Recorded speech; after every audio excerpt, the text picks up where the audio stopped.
Et c'est parti dans ce match, coup d'envoi donné par les Françaises. Et notamment par Suliana Sivi, la rennaise. Position de hors-jeu derrière. Attention, c'est joué vite, c'est joué à la main. Elles vont quasiment sur la ligne. Elles vont pousser pour essayer de marquer le premier essai de ce match, les Anglaises, sur ce pick and go peut-être. Il ouvre le ballon, il est là, et le premier essai pour l'Angleterre après 7 minutes de jeu. Introduction, mêlée fermée pour les Françaises. Reprise du jeu sur une mêlée puisque le jeu avait été arrêté. Possession qui était française, mais pour permettre à l'Anglaise de se faire soigner. D'où cette mêlée en reprise de jeu. Attention, cette passe, elle était peut-être même en avant, non? Ouais, si. De toute façon, il y a un avant derrière. Mais il y avait pénalité, il y a eu un plaquage irrégulier côté anglais. Vous avez échappé sur le direct et ça permet de jouer cette pénalité rapidement. Quelle course, quelle accélération magnifique. Elle va y aller peut-être. Allez à la course, on va y aller. Il faut l'encourager là sur cette situation. Elle est reprise in extremis, la française. C'était Aelig Tréguet, mais c'est l'action qui se poursuit là-bas. Il y a l'espace et il y a l'essai français. 12e minute de jeu. Essai pour les Françaises. Magnifique action.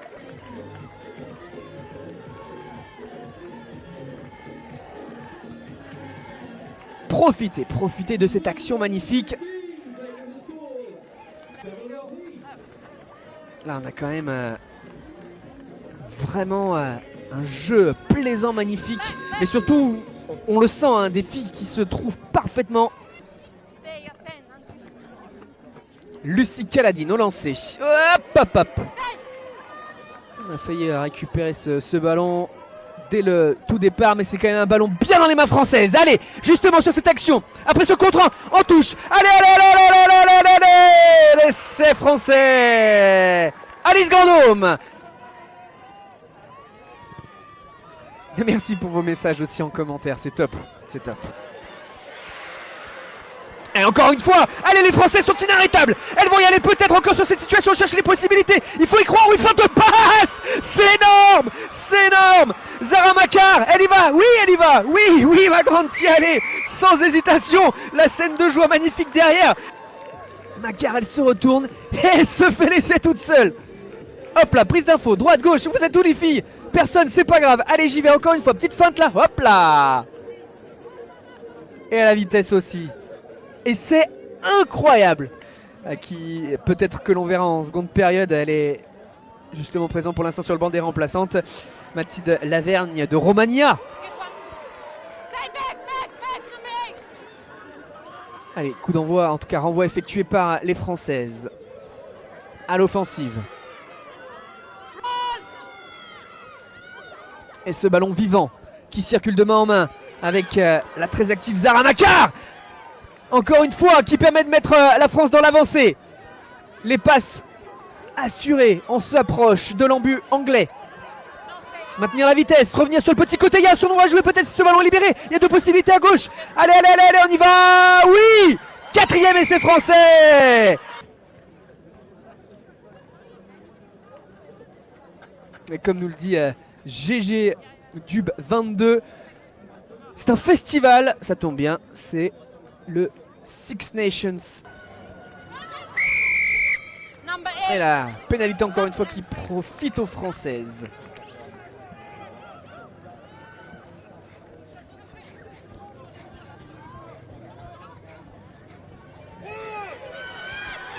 Oh là là, encore cette possibilité sur l'aile gauche. Le touche, elle va échapper au plaquage. Elle va y aller peut-être pour aller marquer un nouvel essai français.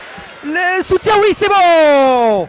Il est là, le nouvel essai français de Maya Gra qui avait récupéré ce ballon, la joueuse d'Agen, et derrière les Anglaises qui se font pénaliser. Allez, on y va vite, voilà, on maintient cette vitesse avec nouvelle possibilité française. On vient, allez. Nouvel essai français. J'allais pas dire l'essai du break, le break il est déjà fait, mais en tout cas qui permet d'accentuer l'avantage. 34-10 en attendant la transformation. Pour vivre cette rencontre et ça fait plaisir. Allez, départ Aura pour Kelly Arbet. Quelle activité de Kelly Arbet. Et l'action toujours pour les Bleuettes qui cherchent les possibilités et qui arrivent à se frayer un chemin dans des petits espaces. Elles aiment jouer comme ça autour des rocks, autour des regroupements. Elles ont un surnombre à jouer là. Et très clairement la prise d'intervalle, la remise à l'intérieur. Et ça va aller sous les poteaux.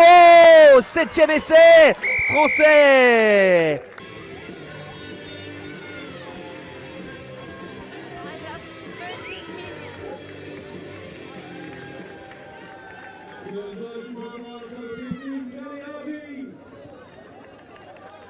La vitesse, les cannes, la capacité à porter ce ballon. Beaucoup de capacité. Et très certainement brilleront aussi au niveau international dans les années à venir. De belles années encore à vivre pour le rugby français, c'est très certain quand on voit ce genre de performance. Ouais, ça va vite après Zoduark, hein. Sur ton commentaire, on peut dire que les Françaises du 18 sont largement au-dessus des autres équipes européennes. Tu nous le dis alors que justement, un nouvel essai à la 62e minute. Marianne Niakhaté pour le doublé. J'avais dit, attention, ne soyons pas non plus trop chauvins. Attendons, il y a eu quelques paris qui avaient été lancés.